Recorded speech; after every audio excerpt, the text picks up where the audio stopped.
sertifikat elektronik itu juga ada cetakannya.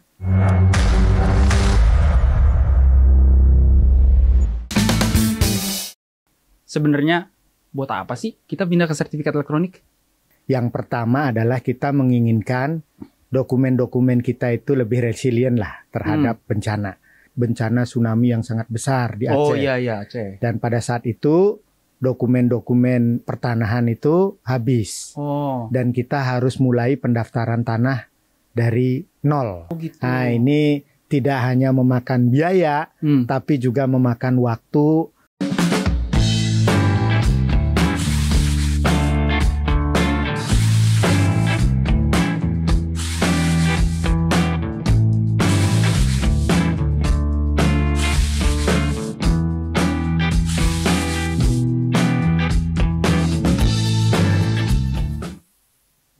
Guys, balik lagi di podcast Tanya Mas Jordi.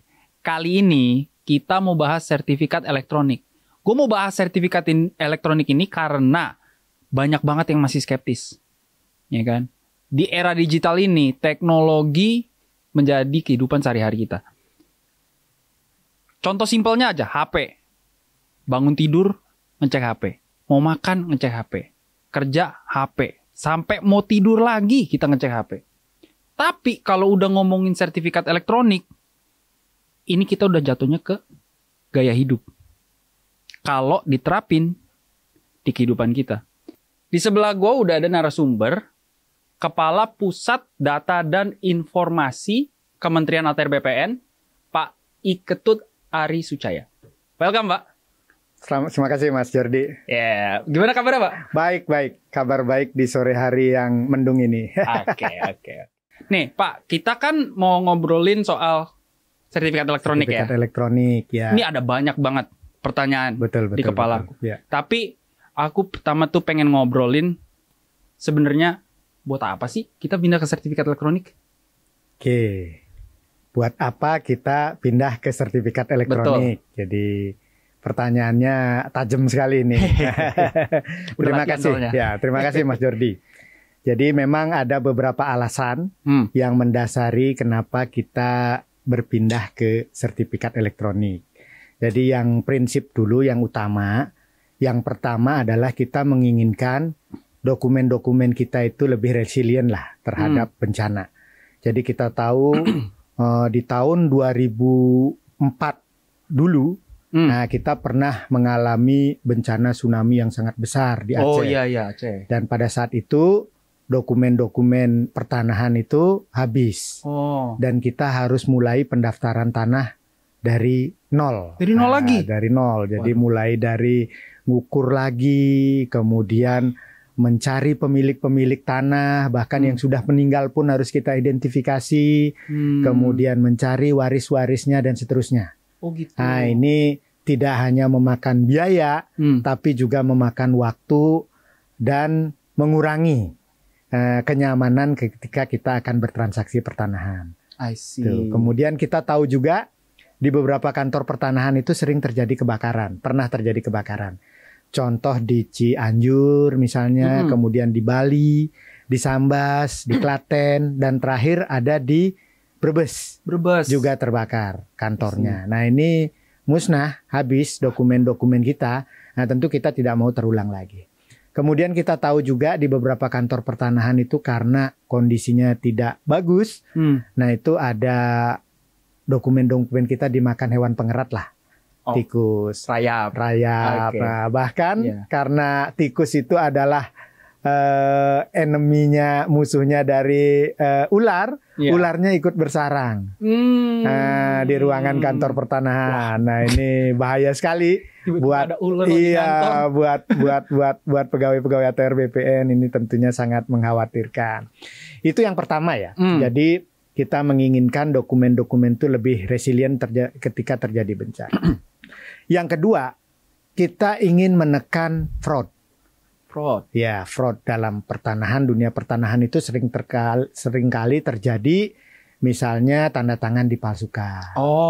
Ya, kemudian identitas dari pemilik yang sebenarnya dipalsukan. Kemudian bidang tanahnya letaknya abu-abu. Nah, ini yang kita ingin benahi dengan digitalisasi. Oke. Dan yang terakhir mungkin kita ingin memperbaiki layanan. Karena musuh utama dari manual analog itu sebenarnya adalah akuntabilitas dan transparansi. Nah, dengan digitalisasi ini kita bisa lebih membuka informasi tersebut kepada masyarakat. Contohnya adalah kemarin kita misalnya tahu masyarakat dapat dengan mudah mengakses informasi-informasi letak bidang tanah melalui bumi misalnya. Oh gitu. Nah, sehingga sempat traffic ke situs bumi kami juga kemarin sempat naik. Nah, gitu itu mustahil bisa kita lakukan kalau kita masih melakukan pendaftaran tanah secara manual. Belum lagi target pendaftaran tanah kita sangat-sangat tinggi. 10 juta di awal-awal kepemimpinan Pak Jokowi dulu tahun 2017. Ya. Kemudian saat ini turun menjadi hanya 3 juta saja. Nah, itu mustahil kalau kita kerjakan dengan cara-cara manual. Karena dengan digitalisasi kita menjadi seolah-olah menjadi punya 4 tangan, mempunyai 2 kepala, yang membuat kita menjadi lebih cepat dalam bekerja.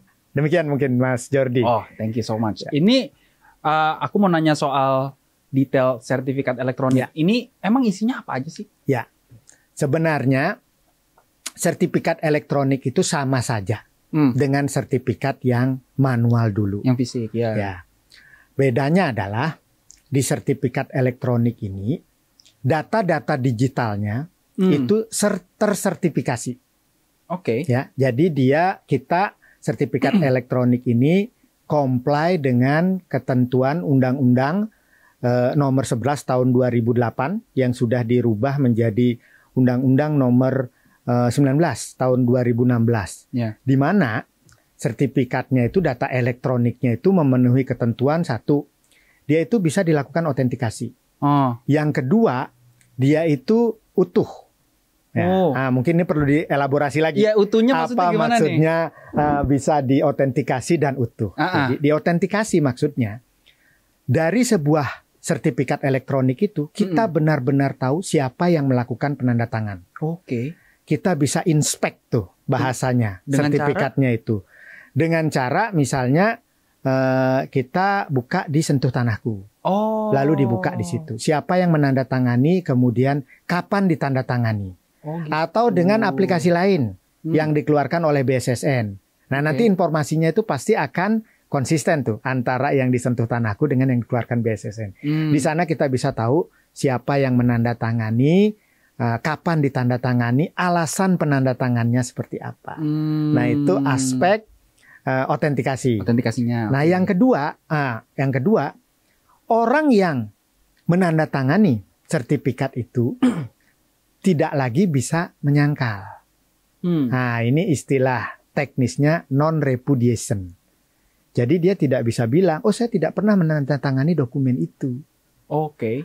Karena berdasarkan ketentuan perundang-undangan seperti itu. Ya, artinya kalau dia kehilangan kontrol terhadap tanda tangannya itu, dia harus segera melakukan revoke dari aksesnya terhadap sistem elektronik. Berarti udah ada fraud itu di situ ya? Ya. Nah, kemudian selanjutnya terkait dengan keutuhan. Keutuhannya. Nah, keutuhan itu maksudnya gini. Setelah dokumen sertifikat itu ditandatangani, tidak ada bisa dilakukan perubahan terhadap tanda tangan tersebut. Nah, ini yang berbeda prinsip dengan sertifikat manual. Kalau sertifikat manual bisa dicoret. Ditip X. Kadang-kadang pemiliknya juga ada yang dicoret tuh dengan paraf. Nah, lama-kelamaan mungkin kita nggak tahu siapa yang maraf. Bahkan ada pihak eksternal yang mencoret sendiri nama pemiliknya karena telah dilakukan transaksi. Bisa begitu. Nah, ini yang tidak kita kehendaki. Sehingga kita menginginkan dokumen-dokumen itu dengan gampang kita bisa autentifikasi mengenai kebenarannya. Jadi itu seluruhnya yang ada di dalam sertifikat elektronik itu udah pasti tervalidasi, ya. Baik itu kayak bidang spasialnya maupun yuridisnya itu semua udah validasi tuh pasti ya. Ya, I betul, see. Mas Jordi. Jadi semua data-data yang di sertifikat elektronik tersebut sudah kita verifikasi. Baik data tekstualnya. Nah, jadi data tekstualnya itu adalah pemiliknya misalnya.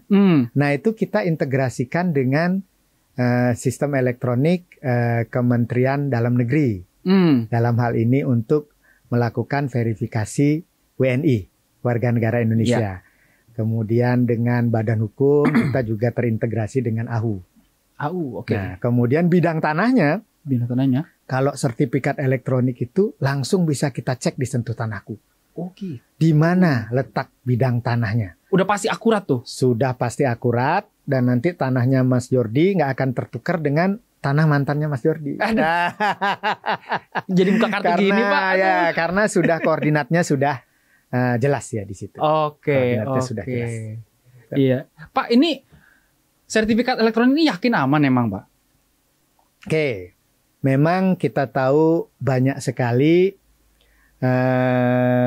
keraguan di masyarakat terkait dengan keamanan sertifikat elektronik. Betul. Tentunya yang dipermasalahkan adalah keamanan dari sistem elektroniknya ya.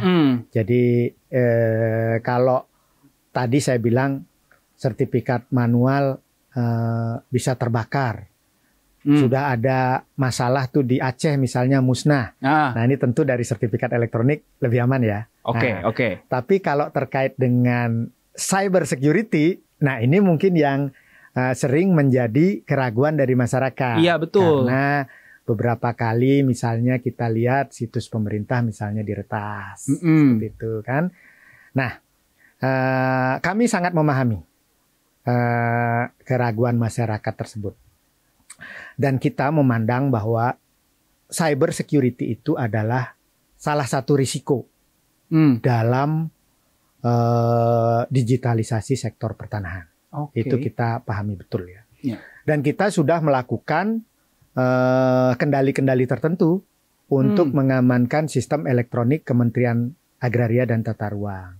Yang pertama misalnya, kita membangun yang namanya tim tanggap insiden siber (TTIS). Itu bahasa kerennya Cyber Security Incident Response Team. Kemudian kita juga bekerja sama dengan lembaga-lembaga pemerintah maupun lembaga swasta lainnya untuk melakukan audit keamanan terhadap sistem informasi kita. Jadi tiap tahun kita melakukan surveillance terhadap sistem kita, dicek kekurangannya di mana, kelemahannya di mana, lalu kita lakukan perbaikan. Jadi proses ini adalah bukan proses yang sekali kemudian kita tinggalkan. Jadi ini adalah proses iterasi. Kita ketemu keamanannya, kemudian kita perbaiki lagi. Dan ini kita lakukan melalui proses audit yang berkesinambungan. Nah, kemudian yang selanjutnya kita juga melakukan pengamanan secara teknis. Artinya kita memasang firewall, kemudian kita memasang antivirus, kemudian kita juga melakukan backup terhadap data dan lain sebagainya. Dan yang terakhir, yang paling penting, ketika sistem kita sudah aman, maka the weakest link-nya itu kemungkinan adalah di usernya. Betul. Kita juga tiap tahun melakukan semacam diklat mengenai security awareness. Ya, jadi kita mendorong pengguna-pengguna kita untuk melakukan perubahan password misalnya. Kemudian kita mendorong pengguna-pengguna kita untuk tidak berbagi password. Untuk menerapkan standar minimum keamanan password. 12 digit misalnya. Ya, dan lain sebagainya. Jadi banyak hal gitu ya. Banyak hal yang sudah kita lakukan untuk mengurangi risiko dari serangan-serangan siber yang selama ini terjadi. I see. Pak Kapus, ini kan karena masyarakat ini masih skeptis nih. Kebetulan kita tadi sempat tanya-tanya sama warga sekitar. Ya. Ini ada pertanyaan langsung nih dari warga sekitar. Emang saya nih di sini representasi warga. Masyarakat. Cuman ini ada warga beneran yang nanya nih. Coba kita lihat bareng-bareng ya. Ya. Masih belum tahu banget sih Pak, tapi pernah dengar juga sih Pak. Belum tahu. Kalau saya sih kurang setuju ya, saya pribadi kurang setuju. Takutnya kan kalau ada data-datanya hilang. Kalau saya pribadi emang nggak setuju sih, karena kalau ada kasus masalah kita punya HP hilang atau rusak, kita kan nggak bisa melihat lagi itu data kita. Tetap tidak. Nah, saya lebih suka yang istilah kata tertulis lah fisiknya gitu. Ya emang sih resikonya juga ada kan kalau ada kebakaran, kebanjiran. Cuman kan kita jelas lah gitu bener-bener megang sendiri gitu loh. Dari saya sih nggak setuju sama sekali. Kalau untuk ke bank kan nggak bisa. Biasanya kalau kita anggunan ke bank mesti ada bukti otentiknya, fisik. Gitu Pak. Gimana tuh tanggapannya? Oke. Masih banyak yang skeptis nih sama sertifikat elektronik. Betul. Jadi intinya kalau saya lihat dari 2 video tadi, mungkin ada misinformasi terkait dengan sertifikat elektronik, di mana baik Bu Wati maupun Pak Sasi tadinya mungkin berpikiran bahwa sertifikat elektronik itu adalah elektronik yang hanya bisa diakses melalui komputer atau komputer ya. Padahal sertifikat elektronik itu juga ada cetakannya. Oh, ada cetakannya? Ada cetakannya. Nah, ini mungkin yang belum diketahui oleh Bu Wati dan Bu Sasi. Jadi saya yakin kalau nanti sudah lihat versi cetaknya, Pak Sasi dan Bu Wati ini akan yakin dengan sertifikat elektronik. Karena di cetakannya itu juga ada barcode, Mas.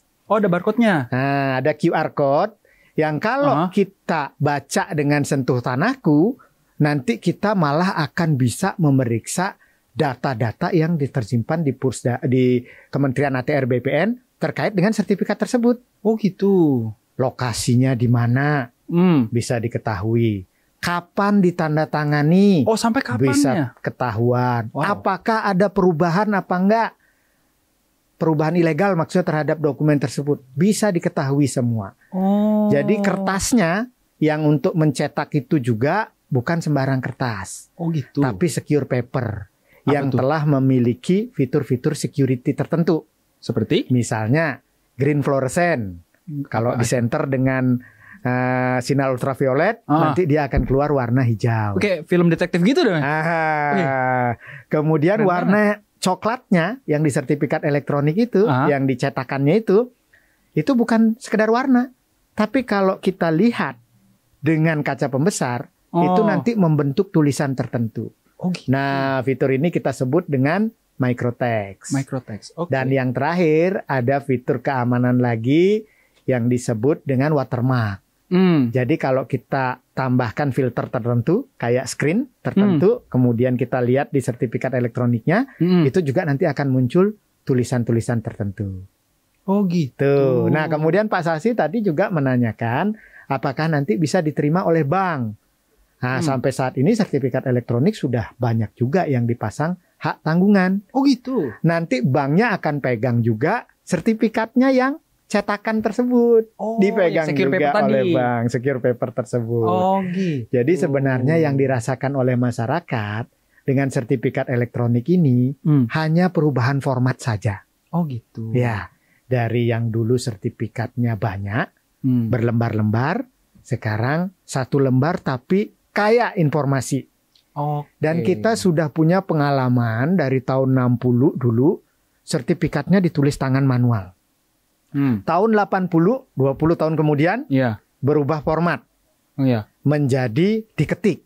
Sehingga lebih banyak lagi yang bisa membuat sertifikat tersebut, memproduksi sertifikat tersebut. Nah, kemudian di tahun 2000-an karena ada komputer, nah, sertifikat itu udah dicetak menggunakan komputer. Hmm. Nah, tapi datanya belum diverifikasi. Oke. Ya, nah sekarang dengan adanya sertifikat elektronik, data telah diverifikasi, berdasarkan data tersebut diterbitkanlah sertifikat hak atas tanah gitu. Dan yang lama-lama tetap berlaku. Oh gitu. Jadi yang terbit tahun 60, terbit tahun 80, 2000 itu masih tetap berlaku. Tidak ada penarikan. Tapi kalau masyarakat, karena masyarakat sebagian juga pengen nih Mas Jordi, Iya, pengen beralih ke sertifikat elektronik. betul. Nah itu kalau masyarakat pengen beralih ke sertifikat elektronik, juga bisa datang ke kantor pertanahan. Oke. Untuk mengganti sertifikat manual menjadi sertifikat elektronik. Oh. Nah itu nanti prosesnya, ada proses untuk memastikan bahwa sertifikatnya ini asli. Kemudian ada proses untuk memastikan letak Oke. bidang tanah tersebut.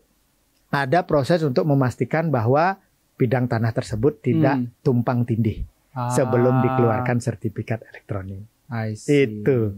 Tapi sebelum masuk ke prosesnya. proses nih Pak, kita ada lagi nih pertanyaan dari warga. Iya. Masih ada. Coba kita Silakan. play. Nama saya Setiaryono, saya mau nanyakan Pak untuk sertifikat elektronik, kalau seandainya HP kita hilang atau akun kita lupa, itu gimana? Terus yang kedua, kalau kita perlu dengan pihak perbankan apa penjaminan apa dengan sertifikat, itu sistemnya gimana? Apa kita naruh HP apa gimana? Terus yang ketiga, keamanan dalam sertifikat elektronik itu Pak, takutnya kalau diretas apa gimana gitu. Udah cukup sekian dari saya Pak, terima kasih. Ya. Keamanan nih. Akhir-akhir ini kan ada kasus ya, perbankan dibobol yang akun-akun dormannya, ya kan? Tapi sebelumnya boleh nggak Pak dijawab dulu nih pertanyaan dari warga ini? Kayaknya udah ngebet dijawab dia. Ya, relate sih sebenarnya dengan yang sebelumnya ya, yang pertama itu ya. Jadi pertanyaan Pak Seti ini yang pertama adalah bagaimana kalau HP-nya hilang atau akunnya lupa. Iya. Jangan khawatir, karena mungkin banyak yang sudah tahu juga ya, ada aplikasi Sentuh Tanahku untuk mengakses kepemilikan kita. Oke. Nah, bagaimana kalau kita lupa akunnya? Iya. Nah, Sentuh Tanahku ini sebenarnya sudah terintegrasi dengan IKD, Apa itu? milik Kementerian Dalam Negeri, Identitas Kependudukan Digital. Oh. Jadi, pengguna Sentuh Tanahku bisa login menggunakan akun IKD. Nah, nanti akan muncul juga tuh sertifikat-sertifikat yang dimiliki oleh user-user tersebut. Oh gitu. Nah, kemudian dari akun IKD itu nanti bisa dilepas akunnya.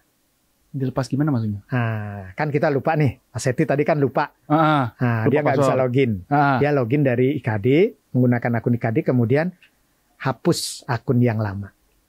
Oh. Nanti bikin baru. Bikin baru dari awal. Di-linkkan. Oke. Itu yang pertama.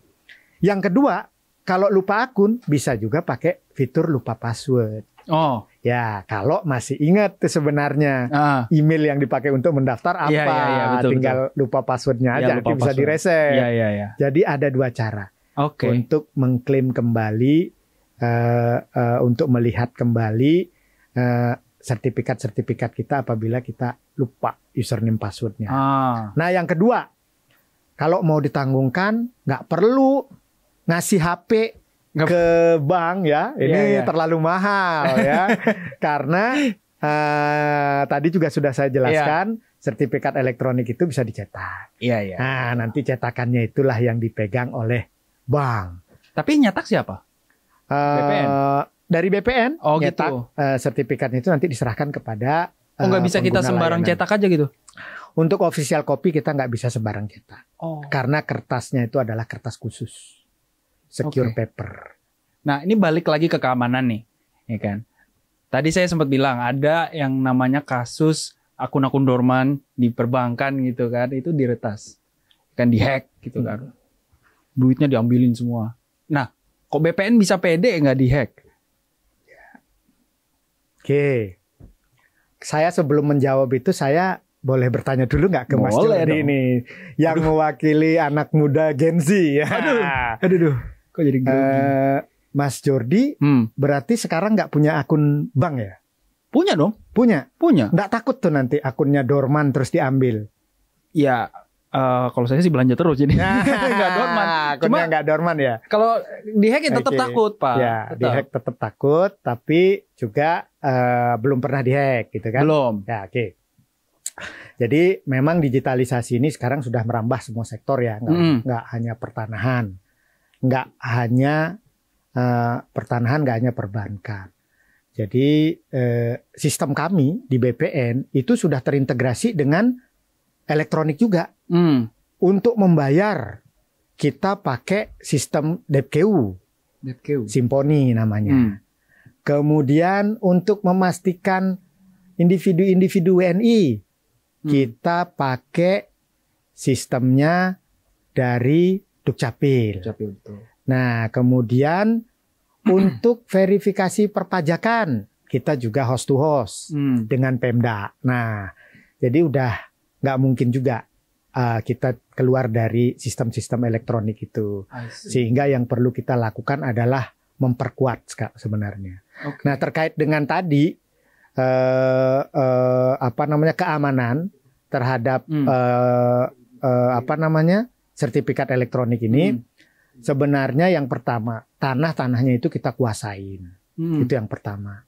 Yang kedua, versi cetaknya masih tetap dipegang. Nah, yang ketiga, tentu saja Kementerian Agraria juga sudah melakukan langkah-langkah tertentu seperti yang tadi saya sebutkan. Kita sudah melakukan review tiap tahunnya, terus melakukan backup data, kemudian kita juga menggunakan perangkat-perangkat keamanan dalam ini, dan kemudian juga kita selalu mengedukasi user untuk lebih meningkatkan keamanan data tersebut. Ya. Tapi pernah nggak dihack kan? Selama ini sih kalau dihack ya saya belum pernah lihat tuh dihack. Tapi mungkin insiden-insiden kecil seperti misalnya aksesnya terlalu banyak itu mungkin juga ada ya. Tapi maksudnya akses terlalu tidak. Misalnya akses ke situs bumi. Nah itu pernah banjir juga. Tapi kita bisa atasi semuanya. Jadi insidennya sih saya rasa tidak terlalu serius yang di Kementerian Agraria dan Tata Ruang. Tapi sewaktu-waktu kalau misalnya dihack gitu, tanggapannya gimana? Ya tentu kita juga nanti akan memanfaatkan yang tadi saya sampaikan. Kita punya CISET. CISET itu adalah tim tanggap insiden siber.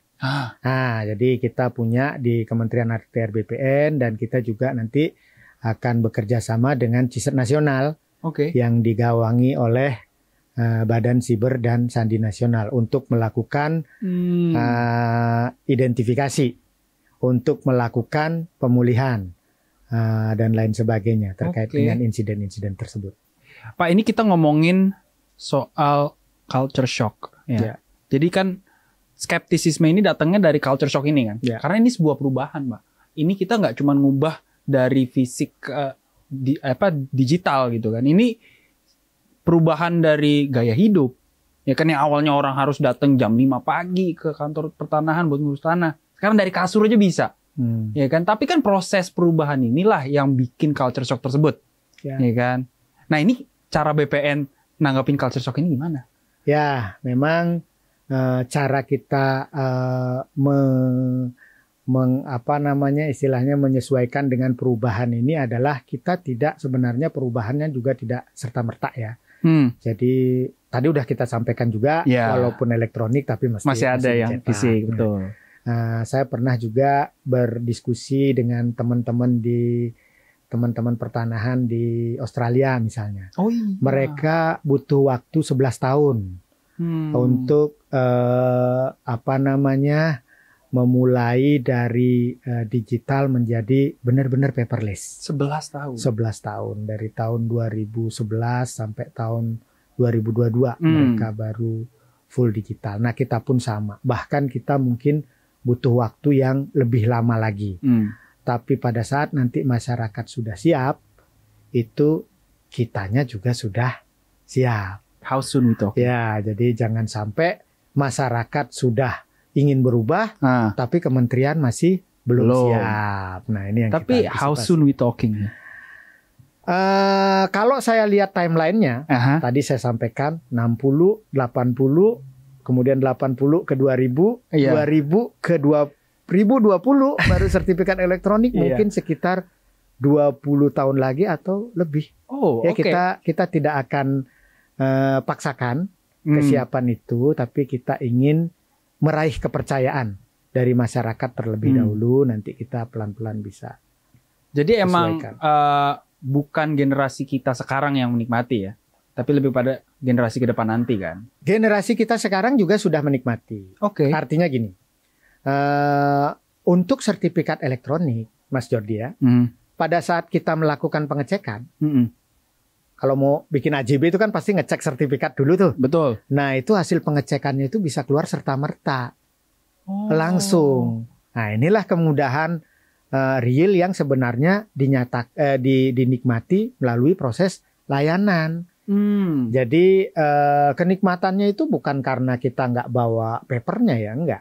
Tapi bagaimana proses-proses di kantor pertanahan itu bisa menjadi lebih cepat dan lebih aman.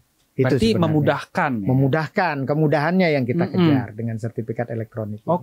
Tapi kemudahan ini emang ukurannya apa sih? Kemudahan itu tentu saja pertama ya dari sisi waktu.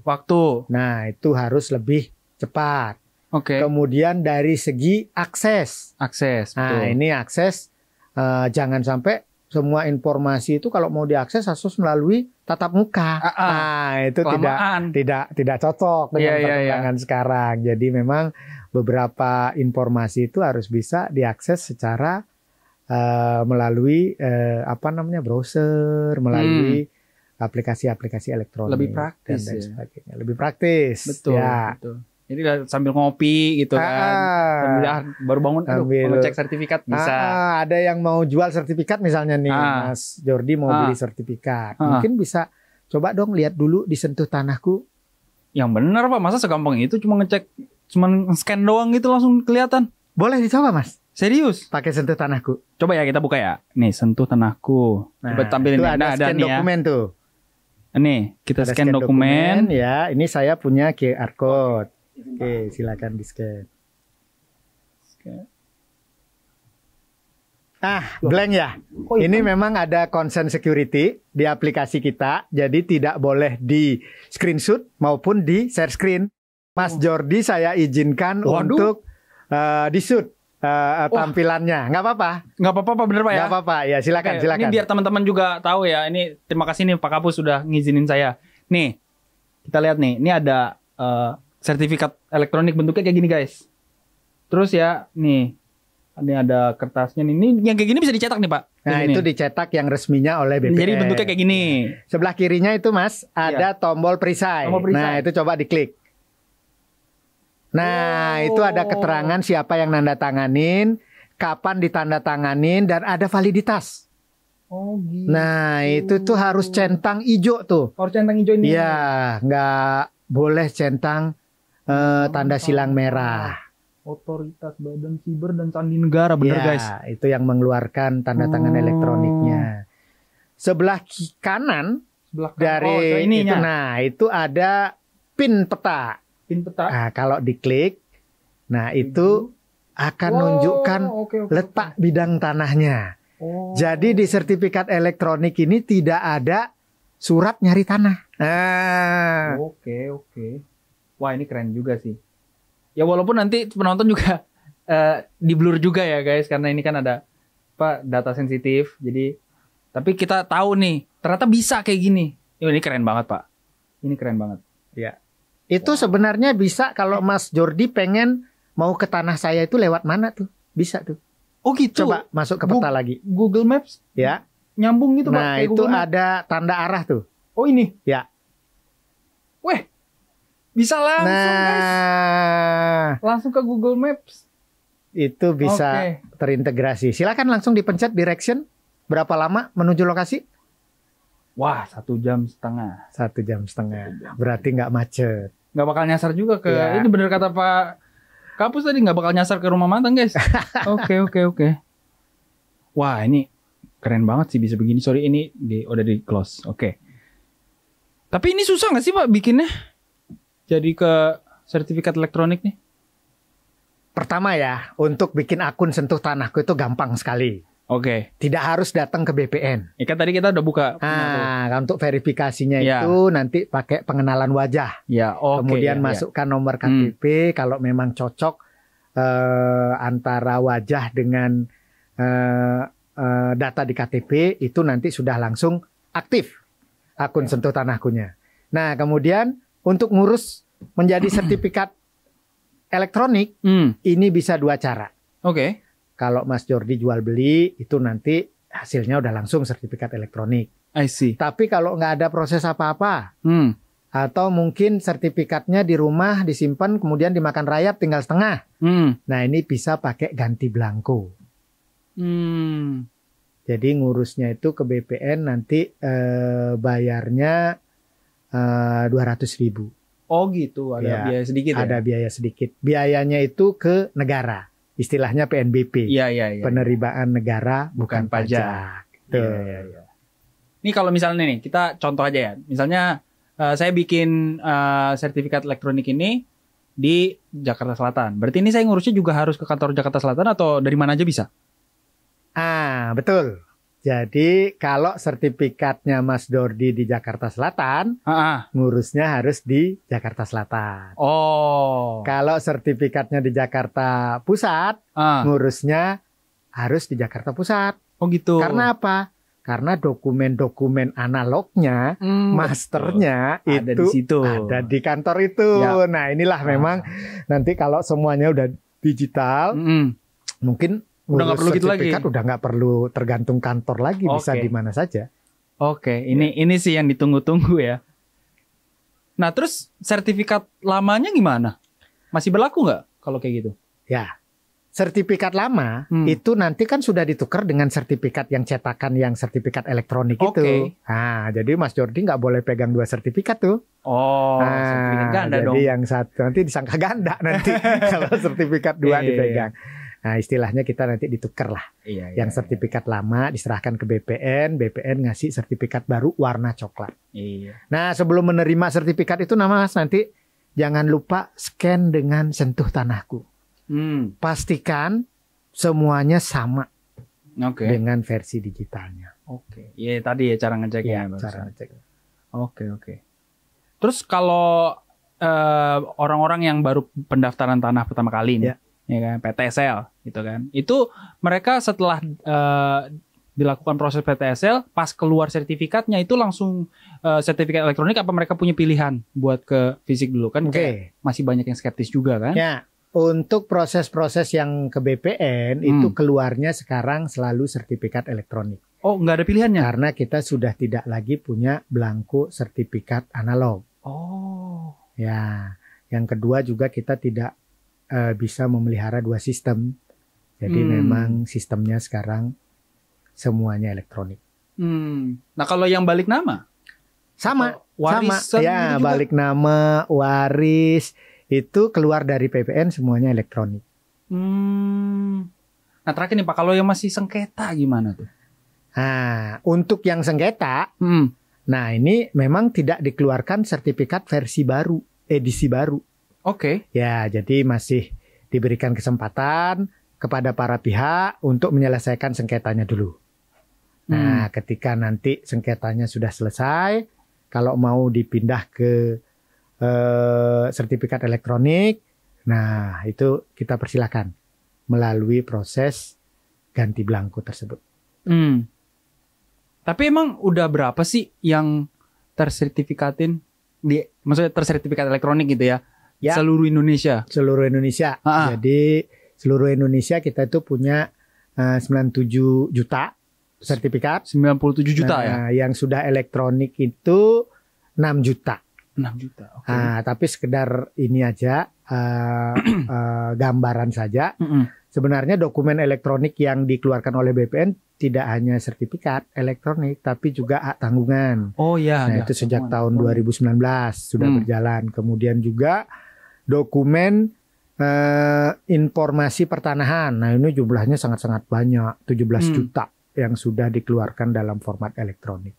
Oh, kalau buku tanah elektronik juga nggak? Buku tanahnya kalau yang sertifikatnya elektronik itu kita simpan juga secara elektronik. Oke. Ya. Jadi kalau udah jadi sertifikat elektronik dapat buku tanah elektronik juga? Atau Nggak gimana? dapat. Jadi buku tanah elektroniknya itu disimpan di Kementerian Agraria dan Tata Oh, Ruang. disimpan aja sama Iya. ini. Nah, kalau kita mau ngecek riwayatnya? Bisa. Jadi kalau dari pengecekan tuh nanti keluar tuh semua riwayatnya. Oh, gitu. Mulai A sampai Z. Oh, sampai kayak yang tadi ya, yang perisai tadi ya? Tuh, Oh, iya nanti iya akan iya keluar iya, tuh. iya, betul. Ya, Oke. nggak usah khawatir karena kita akan mempermudah Oke. informasi pertanahan Oke. melalui digitalisasi. Nah, ini kita balik lagi ke soal culture shock itu ya.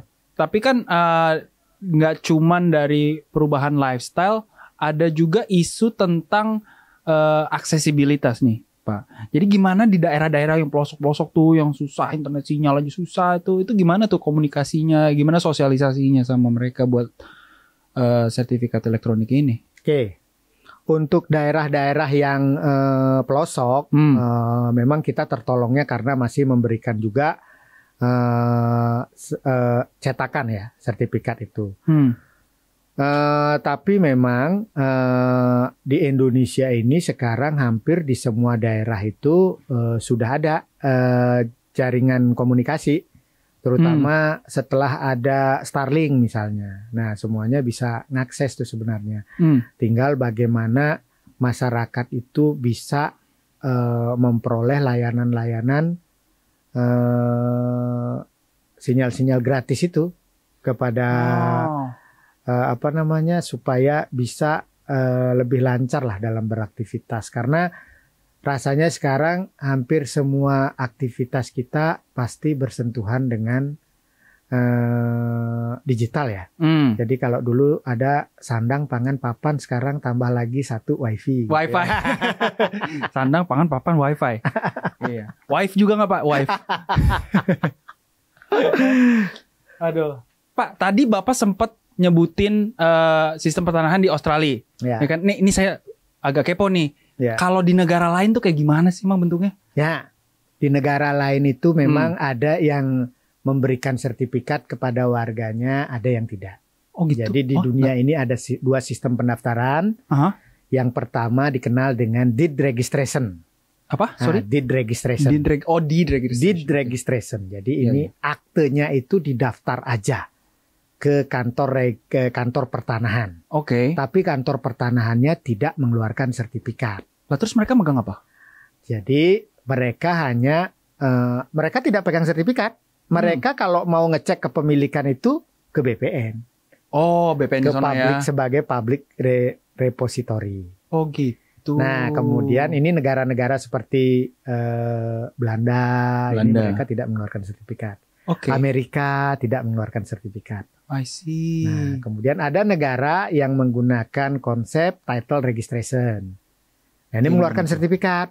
Kayak gimana? Contohnya di Australia. Oke. Nah, mereka mengeluarkan sertifikat. Sertifikatnya juga sudah elektronik. Ya, betul. Kemudian di negara-negara persmakmuran lah, contohnya kayak di Singapura itu ada sertifikatnya. Oke. Di Malaysia itu ada sertifikatnya. Dan yang negara-negara yang saya sebutkan itu, nah itu sudah menggunakan juga sertifikat tanah elektronik.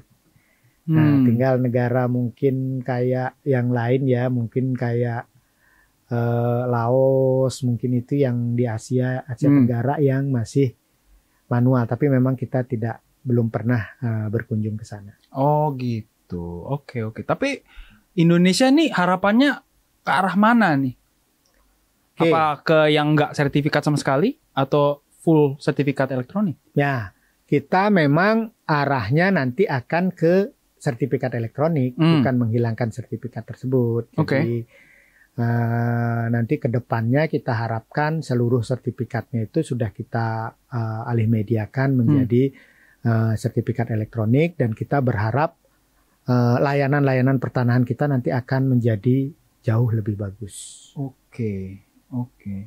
Jadi ultimate goal-nya sebenarnya adalah layanan pertanahan kita menjadi lebih bagus. Kalau misalnya sertifikat elektronik ini udah 100% kita, we're speaking hypothetically, ya kan? Semua udah sertifikat elektronik gitu. Kita udah kayak Australia gitu kan. Itu what's gonna happen? What happens after? Apa rencananya? Tentu saja nanti kalau sudah sertifikat elektronik ya, kita akan bisa mendapatkan data-data turunan dari data-data kepemilikan tersebut. Oke. Nah, data-data turunan ini banyak sekali digunakan misalnya untuk membuka usaha, kemudian untuk jual beli bidang properti, untuk valuasi, untuk HT. Pada akhirnya data-data turunan tersebut itu akan mengenerate peluang-peluang perekonomian baru nantinya. Dan ini yang kita sedang kejar. Yang pertama, bagaimana supaya data turunan itu menjadi lebih bermanfaat lagi. Yang kedua, tentu saja kita akan memperbaiki kualitas layanan kita. Jadi kalau semua elektronik, nanti layanan bisa diakses dari manapun.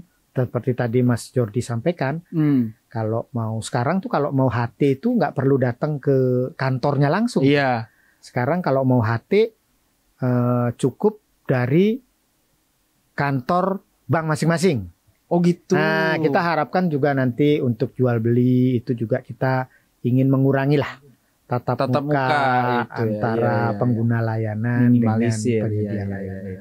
Otomatis juga ngurangin potensi buat fraud yang Bapak sebutkan barusan ya. Kemudian juga kita mengejar pemenuhan SOP. Jadi kalau misalnya saya naik Grab tuh dari awal kan kita udah tahu nih. Waktu tempuhnya 1 jam. Biayanya sekian. Nah, kita juga nantinya mau tuh seperti itu. Kalau jual beli misalnya 5 hari udah pasti jadi. Oh, berarti lebih transparan. Lebih transparan, lebih akuntabel gitu. Supaya generasi muda ini nanti tertarik untuk beli tanah. Kalau sekarang katanya Gen Z ini males beli tanah gitu kan. Lebih suka jalan-jalan ke luar negeri. Mungkin salah satunya karena ngurus tanah itu masih ada kerumitan. Nah, kalau kita berikan kemudahan, kita harapannya nanti Gen Z akan berinvestasi. I see. Dan di sini Bapak bicara supaya Gen Z-nya nonton. Nah, betul. Oke. Kita langsung bahas nih. Gimana kalau tadi lagi masih hypothetical, 100% sudah nih, datanya diaplikasikannya bagaimana? Apa mau dijual, bisa dijual belikan kah sama orang buat transaksi atau gimana? Mungkin istilahnya bukan dijual belikan ya. Tapi untuk aksesnya nanti mungkin kita charge sesuai dengan ketentuan yang berlaku. Jadi harapannya kita itu sebenarnya seperti Google, Mas. Oh gitu. Ya. Jadi sebenarnya nama-nama jalan itu kan gratis ya kalau kita nanya di jalan ya. Iya. Saya nanya di depan misalnya warung buncit di mana. Abang-abang yang di depan tuh ngasih tahu. Bapak lurus nih, nanti belok kanan, belok kiri, udah nyampe tuh. Tapi kalau kita nanya di Google, nah itu kalau kita nanya sampai ribuan kali, itu dicas tuh sama Google. Jadi dia memberikan semacam value added lah bagi data-data mereka itu sehingga ada kebutuhan di sana. Ini juga nanti yang kita harapkan seperti itu. Jadi data-data kita makin bagus, makin besar, dan kita bisa memberikan value added terhadap layanan-layanan di kita untuk meningkatkan PNBP. Waduh, ini kelihatannya kita masih bisa ngobrol sampai malam pun nggak habis-habis nih Pak ya? Nggak habis-habis ya, karena memang digitalisasi ini sangat menarik. Pak, tadi kita pas lagi bahas soal DRC sama keamanan gitu-gitu ya. Ini kalau misalnya lagi maintenance, itu gimana? Oke, untuk maintenance kita nanti keluarkan message-nya tuh. Pesannya bahwa ini sedang schedule maintenance gitu. Nah, sehingga masyarakat tidak berpikir bahwa aplikasinya sedang error. Seperti itu. Suatu bentuk transparansi juga kan dari pemerintah ya. Ya, supaya tidak misinformasi lah masyarakat. Tapi pada saat maintenance itu berarti emang nggak ada yang bisa ngecek sertifikat gitu-gitu dong? Betul. Tapi Oke. biasanya maintenance itu selalu kita lakukan di jam di hari libur Oke. atau di luar jam kerja. Nah, kadang-kadang jam 9 malam kita Oke. lakukan sampai jam 4 pagi. Atau kadang-kadang kalau durasinya panjang, maintenance itu kita lakukan hari Sabtu, kemudian hari Minggu sudah buka kembali. Atau sebaliknya, hari Sabtu masih belum dilakukan maintenance, nanti hari Minggu kita lakukan maintenance. Seperti itu. Oke. Pak, ada nggak pesan yang bisa disampaikan? A message to the people. Kalau ini sertifikat elektronik penting dan bermanfaat gitu buat mereka. Silakan. Ya. Jadi pesan saya kepada masyarakat itu jangan khawatir dengan sertifikat elektronik. Karena dengan sertifikat elektronik masyarakat masih tetap memperoleh versi cetaknya. Bahkan sertifikat elektronik memberikan kemudahan yang lebih kepada masyarakat, di mana masyarakat bisa melakukan cek terhadap letak tanahnya, terhadap kesahihan dokumennya tersebut. Oke. Jadi dari obrolan kita tadi, kita bisa tarik satu konklusi. Sertifikat elektronik itu bukan sekedar teknologi, tapi perubahan gaya hidup. Di era digitalisasi ini, ada yang namanya arus perubahan. Hanya orang-orang yang berani masuk ke arus tersebutlah yang akan membuat bangsa ini semakin maju. Pak Ketut, terima kasih banyak udah mau datang ke podcast ini. Ya, teman-teman di sini saya harapkan supaya dengerin podcast ini jadi lebih tahu apa itu sertifikat elektronik, apa manfaatnya dan kenapa sertifikat elektronik itu penting gitu ya. Ini memudahkan kehidupan, bukan menyulitkan ya. Dan sebenarnya ini manfaatnya tuh yang akan dirasakan oleh generasi setelah kita. Kita pun sudah bisa merasakan ini gitu kan. Tapi generasi selanjutnya mereka akan lebih merasakan manfaat-manfaat dari perubahan ini. Nah, jangan lupa follow, share, dan subscribe akun gua sekarang juga biar nggak ketinggalan infonya. Kalau ada topik yang pengen kalian dengar, komen di bawah biar nanti narasumbernya tepat. Kepo soal tanah, tanya siapa lagi? Tanya Mas Jordi lah.